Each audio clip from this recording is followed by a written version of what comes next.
Especially in a world that's changing at such speed, there's a lot of people that are being forced into relearning of some sort, whether it's professionally or in other domains. What is meta learning, and how do I learn how to learn better? And the acronym that I generally recommend folks, DSSS, Deconstruction, Selection, Sequencing, Stakes. There's Deconstruction, which is taking a fairly ambiguous goal, like learn to swim or learn Japanese.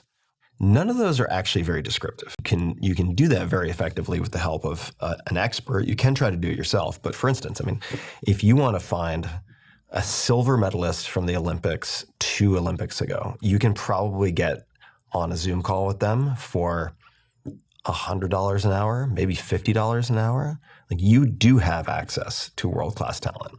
Mm-hmm. Then they would help you figure out, all right, there are all these different possible components. When you get to the next part, which is selection, you're picking the 20%. This is the 80-20 principle, right? Pareto's law. So you're picking the 20% that will give you 80% of what you want. Let's just use language learning in that case. Well, you can very easily find word frequency lists. Mm-hmm. So for any given language, like Spanish, sure, or in English, hundreds of thousands of words you could learn. But with the most frequently used 1,500, you can get to reasonable conversational fluency in almost any language in 8 to 12 weeks, without question, if you approach it methodically. But you need the right material first. And then the next S is sequencing, putting it in the right order. And I feel like this is the magic sauce that gets lost a lot, which is, what is a logical sequence for learning any given skill?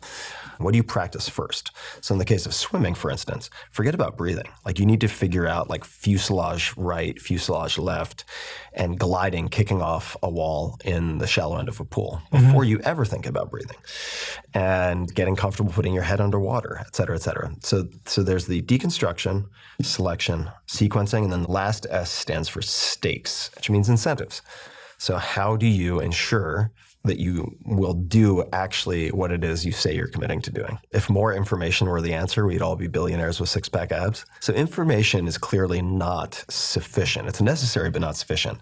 Incentives drive behavior change. Even a system is not enough. You need strong incentives. So, right, you could give $500 to a friend, or $100, whatever. The amount doesn't really matter.